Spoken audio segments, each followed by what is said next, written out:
Welcome back, everybody. I'm Jay. He's Maddie. This is Yankee and The Brit. We are going to continue grading each division by division, team by team. And today it's going to be the AFC West.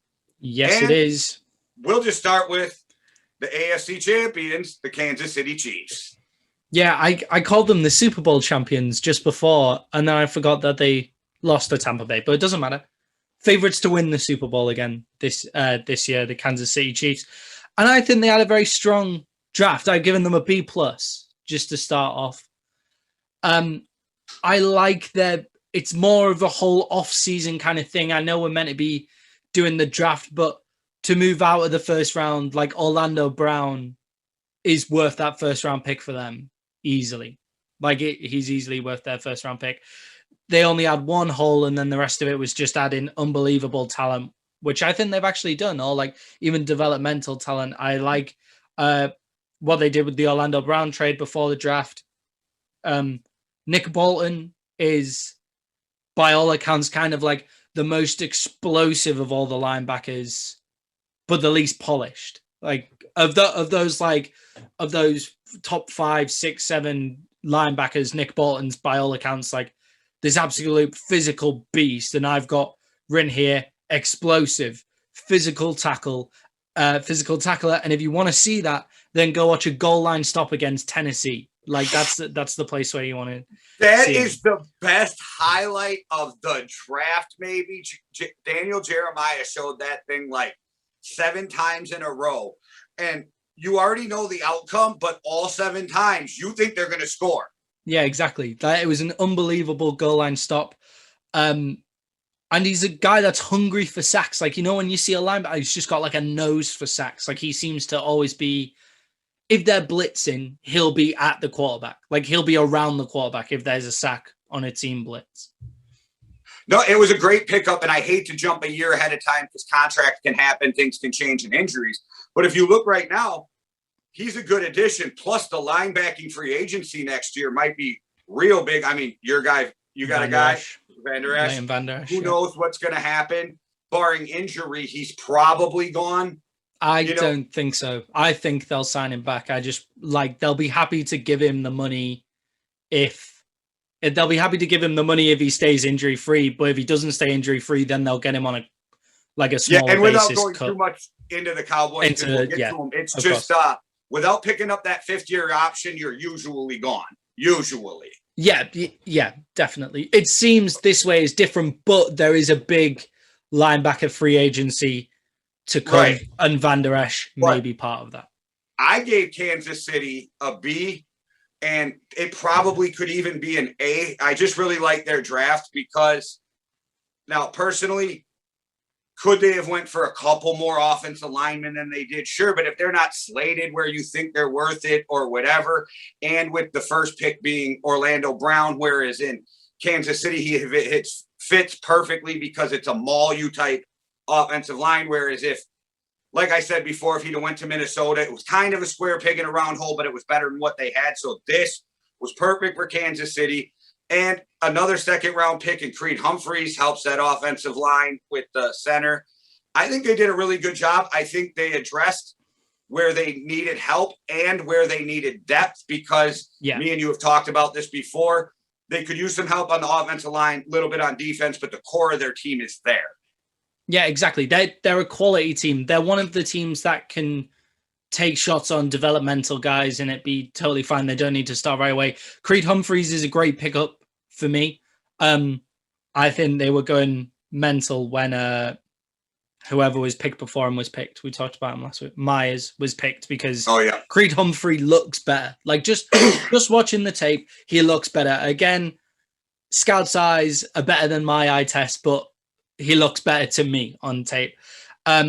But they picked up Austin Blythe, who's a pro, and they've got this great, probably the 2nd best center in the draft behind Landon Dickerson, who they can develop, and he's a good bit of depth. Like they just need depth.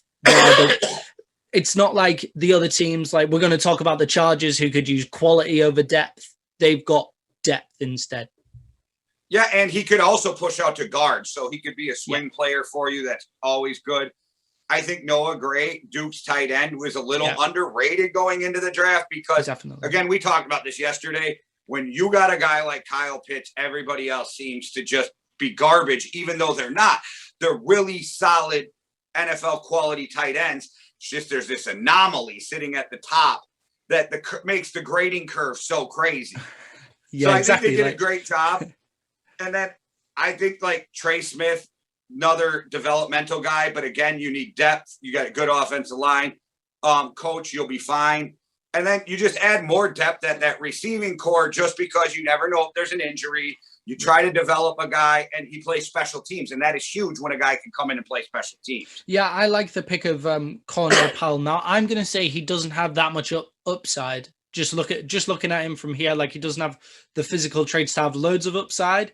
But it's like, do the Chiefs really need a guy with upside, or are they going for the Super Bowl? And if somebody drops down, they want somebody who can just fill in straight away.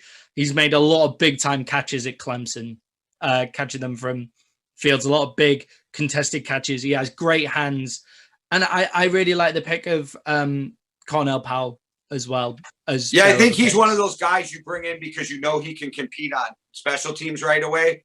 Yeah. And he's got sure hands. So if you teach him how to run the right routes, get separation, I mean, he could be a really good receiver, or he could be one of those guys in 2 years we forgot they even drafted. Yeah, I feel like he's more going to be the latter than the former in terms of that. But I just look at him and think like, oh, he's struggling to get separation at the college level. How's he going to do with quicker cornerbacks and stuff like that? But he has amazing hands. And there's some guys where it's just like their hands are so amazing that it doesn't matter. Des Bryant never got good separation from anybody. He just had hands of steel. And you can use him in the red zone. A guy who's got good hands, exactly, on third down on the red zone. Your quarterback feels comfortable. Like I throw it to this guy and it hits him, he's going to catch it. Exactly. Like it feels like he fits in the team, but there's not a lot of upside. Like he's not ever going to be their first wide receiver, their second wide receiver. He's more like a gadget guy, comes in third down, wide receiver, and watch it now. He'll be out Tyreek Hill for something. Absolutely. And then moving on to the Denver Broncos, I wanted to say this. So now that George Payton is their GM, which if you've watched before, you know he was long-time assistant GM for Minnesota. 11 picks is the most Minnesota Vikings thing I have ever seen.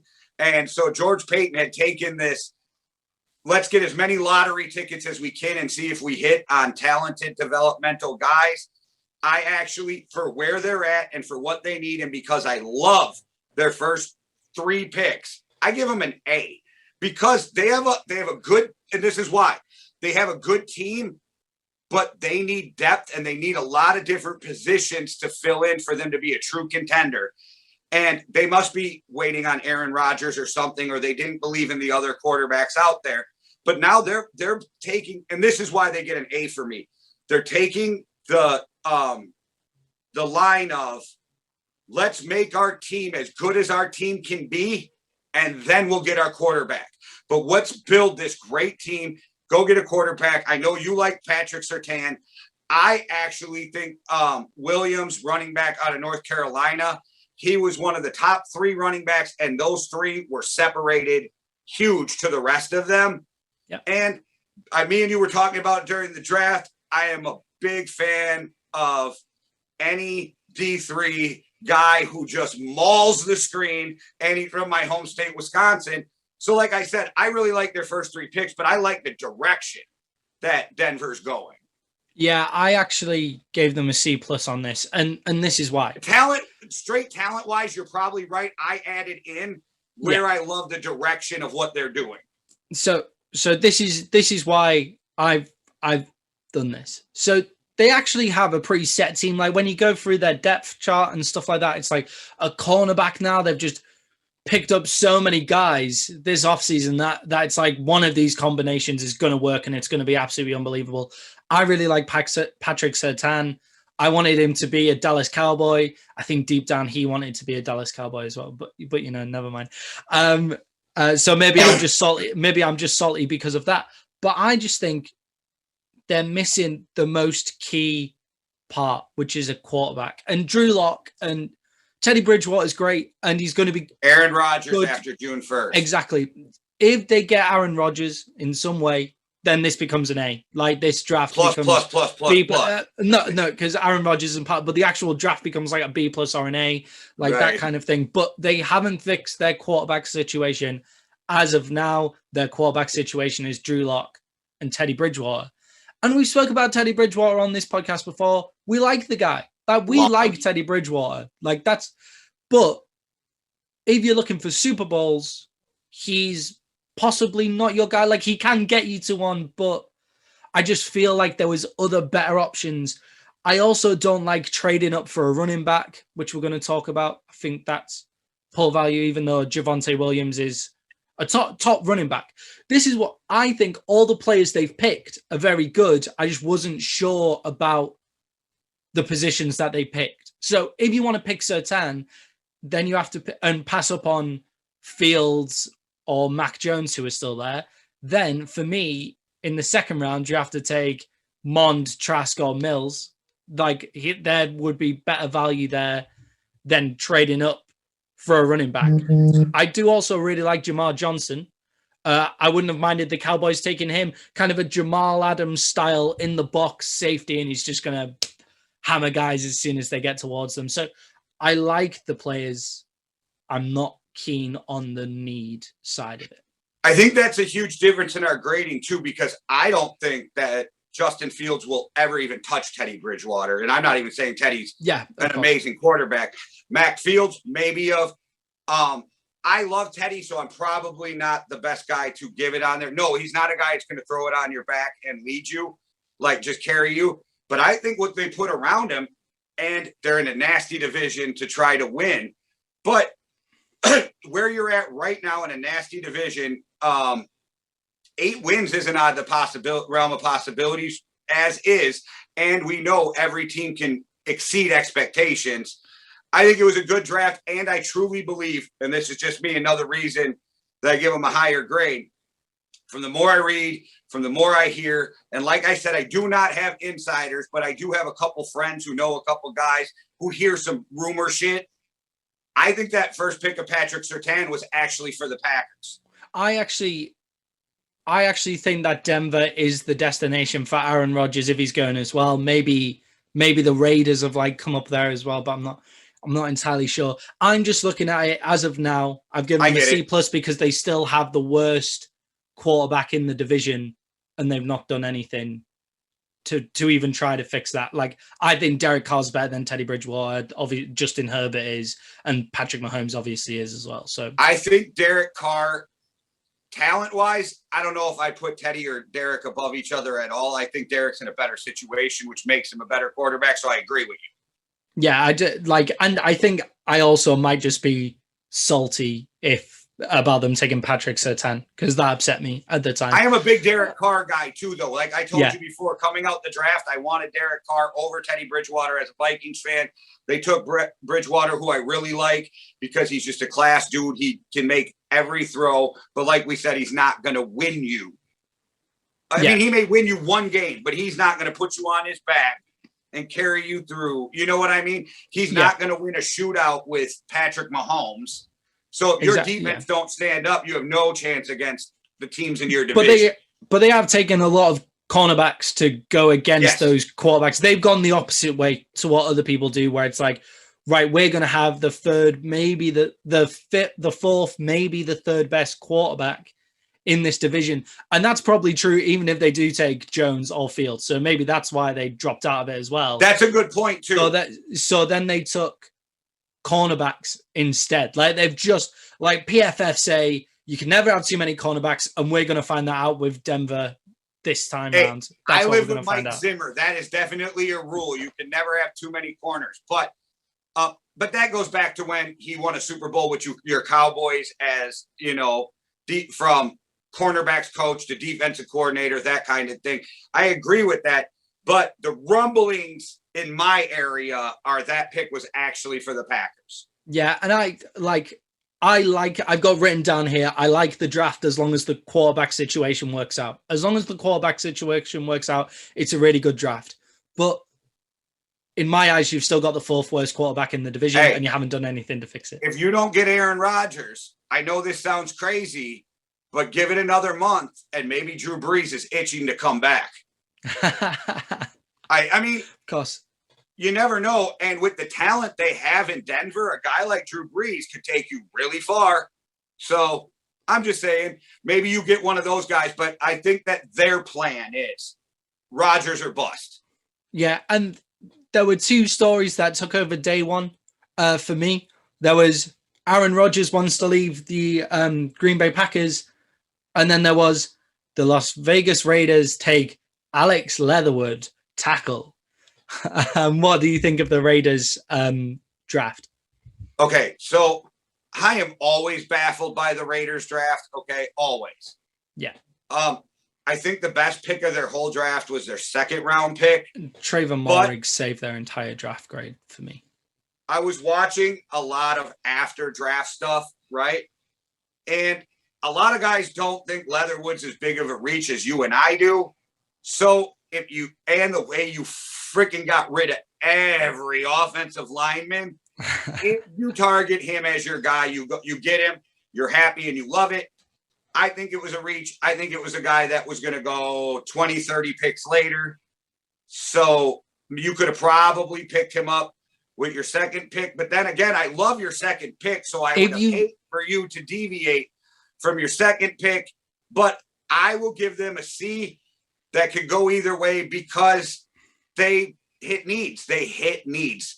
They were one of the few teams that I do not believe went best player available and just hit needs. Yeah, I've gone for a C plus. I've gone for a C plus actually because I like every pick after the Alex Leatherwood pick, and I've watched loads of since Alex Leatherwood got picked. I was like, right, I need to watch loads of film on this guy now because he's going to decide whether this draft for the Raiders is a bust or not. And I'm thinking if they took Moehrig in the first round and Leatherwood in the second round, we have a totally different view of this draft. Which is weird, isn't it? So they've got the two guys. If you switch them around, it could be called a B, but it was an unnecessary risk. And the only thing that changes that from a B in my eyes then is the fact that they could have taken Darisaw, who's like, he just looks objectively better. Like, he just had a good season. Leatherwood has elite traits, as Chris Sims would say, and he could have gone in the first round if he didn't have such a garbage season. Like, he just didn't have a good season in pass protection. He just decided, I'm bigger than you, so I'm not going to move my feet and just try and push guys around. And it's like, well, you're just showing that you don't have maturity or development and stuff in that year, which I guess is a Raiders kind of pick, but Darisaw is obviously better. Like, it just looks to me. Right. And if you like go back to 19, his tape is so much better, and he plays it just like you say, he's not playing like he's stuck in mud. The one thing that's really weird for me, and tell me what you think about this, is, so I know you need secondary help and you draft what we consider the best safety in the draft, but then it's such a thin safety class and you go pick up two more. Yeah, I mean, Divine D. Bello is he's going to be a linebacker. That's what well, they're going to play him as a hybrid, and I agree with you, but I don't think he's anything like the guys we talked about yesterday, as in Simmons or Koromoa. Oh, absolutely not. And that's how they're absolutely not. That's just exactly. He's not close to those guys, but I do like the versatility idea behind the pick. Like, the guy can go into coverage, and when you've got to face Travis Kelce twice a year, then it's probably good to have a big guy who can play linebacker and has also played safety in college. Like, that makes this team has to be better than we both think too if Rodgers wants to go there, doesn't it? Yeah, exactly. Like, it has to be. Their offense does sometimes look absolutely unbelievable. It's their secondary. Their secondary's been worst in the NFL for a long time. And the thing is, when you look at the Leatherwood pick as well, they could have had Caleb Farley and Moehrig. That could have been their first two picks. Like that could have realistically been their first two picks. And then Leatherwood probably wouldn't have fallen to the third, but there was absolutely no noise about the guy. They could have taken your guy. Well, take your Davis. 2/3 and move back up. Yeah, exactly. But they could have taken White Davis as well. He fell to their spot in the third round as well. And you just think, like, would you rather have, like, obviously Farley has injury issues. Morig, the reason that he dropped is because of injury issues, but they don't seem too bad. But if your secondary is the worst thing about your team by quite a long way, you could have got two starters and like two of the top guys. Like, if Caleb Farley's healthy, he's the top cornerback in this draft. If Trayvon Morig is healthy, he's the top safety in this draft. And you just think you could have both of those guys and then pick up a later offensive tackle. And they made so many moves in the offseason at tackle. It's just showing me they have no confidence in the guys they've picked up already. That's my point. It's two things. They put themselves in a bad situation because they got rid of their entire offensive line. So they were like in this weird, we have to get a tackle. We have to get this. And then, secondly, stop giving my whole new offensive line to the Raiders.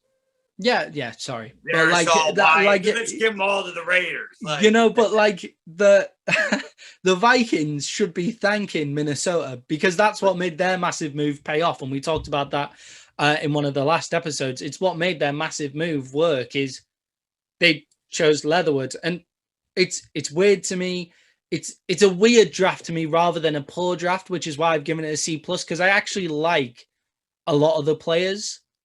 Just the ways that they picked them was so dumb. Like, it was so stupid. They got away with it, really. If you're being totally honest, they got away with it. And maybe Mike Mayock makes us all look fucking stupid in 3 or 4 years. I don't think so, but maybe. Yep. I also like the Divine Diablo pick in terms of versatility in the division they're in, but I get what you mean about you've got the best safety. Why you're picking two more? It makes no sense in a thin safety class. I just felt like there was better value for what they needed, but it is what it is. Yeah, like they could have just taken like loads of cornerbacks straight after that. Just try and fix one area of your team, basically, is what they could have tried to do. But they decided not to do that, and that's fine. So we move from possibly one of the most dumbfounding draft grades to the LA Chargers, who are my team that rival the Cleveland Browns in their draft class. So I've given them an A+++. I absolutely love this draft. And a lot of it is just because, as you say, it's difficult to just stay there and be patient. And they just waited. And they got the best guys that they could have got at those picks. And they just picked them off the board. They weren't like, oh, well, we weren't expecting that guy to fall, so we're going to take the guy that we scouted more. No, like, take the guy. Like, Rashawn Slater, great fit for them. Asante Samuel wanted him to be a Cowboy. Got some depth at wide receiver and tight end to help out Justin Herbert if there's any injuries. I give him an F. No, I'm just kidding. No, I'm with you. I gave him an A. I think they're one of the top teams in the draft this year. I like the Josh. I agree with you on Slater and Asante Samuel. So I'm going to say I really like the pick of Josh Palmer. I think it just gives another weapon to a guy who could really develop into something. And again, I think this was a deeper draft at tight end than people give anybody or give the class credit for. I think you just McKitty, you just gave him another weapon to your young quarterback. And oh my gosh, look, Brendan James, offensive tackle. Let's protect our young quarterback. Oh, let's get a running back in Roundtree that can help our special teams. And guess what else he can do? Help our young quarterback. Love it. I love what they did. And don't get me wrong, they threw some good defensive players in the mix to get, some value in there to upgrade an already really good defense. But they went in, got the best players on the board at their position, or at least arguably close, right? Yeah. And helped their young quarterback in Justin Herbert. Me and you scream all the time. We said it about the Packers. Go check that one out, guys. Like, even if it's Jordan Love, why are you not helping him out with tons of weapons? I love what they're doing for their young quarterback. Yeah, and we said the same. We said about the Bengals, like, protect your quarterback first, worry about having crazy amounts of weapons after, and that's what they did. Rashawn Slater might be the final piece to their offensive line overhaul. Going into the offseason, what was the one thing the Chargers needed to fix? Well, maybe two things. coaching, number one. Yep, they've got a new coach on board. Number two, the offensive line. And if you look at it now, it looks like there's very few holes in it. They have done this before, the Chargers, where they've tried to revamp their offensive line and failed at it. So maybe they don't know how to evaluate offensive linemen. But it looks like, from the outside looking in, it looks like they've done a really good job of fixing their offensive line. Rashawn Slater, starting left tackle, final piece in the puzzle. I still can't believe that the Panthers picked J.C. Horn over Rashawn Slater. I don't understand how he fell that far. And he isn't just big either. Like, the guy's massive, but he isn't just big. He's athletic. He's got great footwork. He flies up to the second level. I love how he gets straight to a linebacker. He just pushes the guy with his physicality, and then he's straight to a linebacker. Great pick for the LA Chargers. Justin Herbert is a lucky boy. He won't have to be looking out of his blind side at all. Rashawn Slater should be fine. That's the greatest thing about the three top tackles in this draft, from Slater to Darrisaw to Sewell. Yeah, Penei Sewell. They all three of those can play in a maul you man-to-man scheme, or they are all three athletic enough to play that zone. But like, they're huge human beings. Usually the zone type blockers are more thin. They're skinny. These three are huge human beings and are so athletic. And I love Asante Samuel. I know you did also. And I really think that 4 or 5 of these guys start right away on their special teams. And if we've watched last year, special teams really hurt certain teams. I think it's great when the late rounds, you get guys that can help your quarterback, give you depth, and definitely can come out and help on special teams right away. Yeah, I think Asante Samuel could easily be a lockdown corner in the NFL.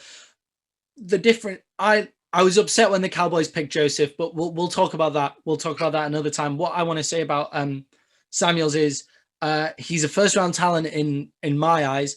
Because he's probably the most polished cornerback that fell outside of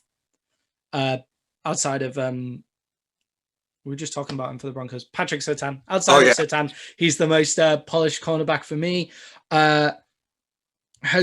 He doesn't have the best upside because he doesn't have the best physical traits. Like, this is the guy that you're getting. Asante Samuel is the guy that you're getting, plus a bit of NFL learning time. I think if you wanted to start him in the slot, then he could start straight away. He could also probably start outside corner as well, if you wanted him to as well. But also, he doesn't have the best physical traits, but he's always where he needs to be. And isn't that what you want from a corner? Like, I don't care how he gets there. I just want him to be there. Like, and it's in his brain, like, he just seems to be there. Yeah. He had those 3 interceptions in one game, which is impressive for anybody. And I really like the pick, and he just adds depth to the Chargers, and the Chargers could go on a run this year for me. I think, and okay, maybe I don't disagree that they have a good team, and I'm going to piss off some Chargers fans, but where I think that their young players have it the best is, does anybody really think they're winning that division? No. Does anybody really think they're going to the Super Bowl? No. So get these young players in, get them time, teach them how to play. And if they catch it early, maybe you make a little run to the playoffs, maybe. But that's a rough division. And if Aaron Rodgers ends up there, good fucking luck. Yeah, you could easily see them, though, going like 9-8 and making the playoffs, 10-7 making the playoffs. Like, you can see that happening. 7-10, but yes. Yeah, exactly. Like, it could go either way, but if it goes that way, you've given all your young players plenty of experience in a really tough and good division, which is going to be useful further down the line. And you'll have better draft picks to do the same kind of draft all over again. Or you make the playoffs, you get those young players playoff experience, and they might make it. Once you're in the playoffs, it's anybody's game. The Washington football team looked like they nearly could have beat the Tampa Bay Buccaneers at the point as well. If they can squeak into the playoffs, that's huge for Justin Herbert's development. Like I said, though, if Aaron Rodgers ends up in that division, good luck even sniffing the playoffs. If Aaron Rodgers ends up in this division, by the way, this is the best division in the NFL. Like, this is an insane division. When you go through it, like, this is a division where I want to watch every single game. That's how this division works for me. The West is a fun place for football at the minute. And we're going to be talking about the NFC West soon as well. Well, the Vikings fan in me says, do Rodgers a favor and set him free. All right, guys. I think we wrapped it up. Anything else, Maddie, on the AFC? That's good with me. All right. We're doing it division by division, guys. Keep watching. More to come. Next, we'll hit the AFC West. And until NFC then, West. Huh? NFC West. NFC Oh, West. yeah. There we go. That's why I got Maddie. He's always got my back. But until then, guys, one world, one love. Deuces. Cheerio.